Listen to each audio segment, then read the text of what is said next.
ಬೀದರ್ ಜಿಲ್ಲೆಯಲ್ಲಿ ಒಳ ಮೀಸಲಾತಿ ಕುರಿತು ಬಹಳ ದೊಡ್ಡ ಪ್ರಮಾಣದಲ್ಲಿ ಹೋರಾಟ ನಡೀತಾ ಇದೆ.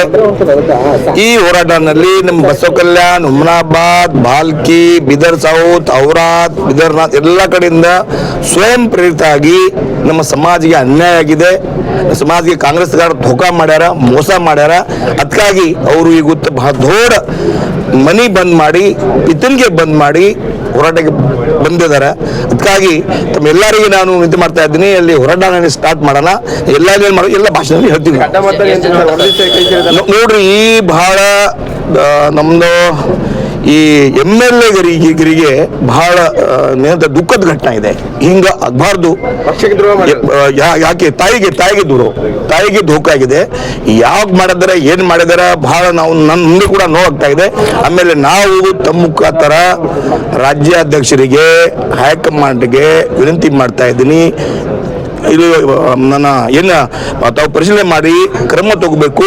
ಪಾರ್ಟಿಯಿಂದ ಉಚ್ಚಾಟನೆ ಮಾಡಬೇಕು, ಯಾರಿಗೆ ಕ್ಷಮಾ ಮಾಡಬಾರ್ದು ನಮ್ಮ ವಿನಂತಿ ಇದೆ ತಮ್ಮ ಮುಖಾಂತರ. ಸ್ಟಾರ್ಟ್ ಆಗ್ತಾ ಇದೆ.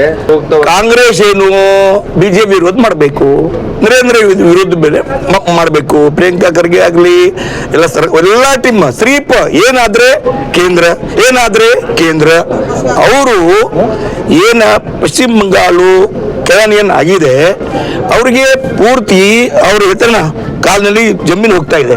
ಅದಕ್ಕಾಗಿ ಸೆಪರೇಟ್ ಸಂಸ್ಥೆ ಇದೆ, ನಮ್ಮ ಸಂಸ್ಥೆ ಇಲ್ಲ.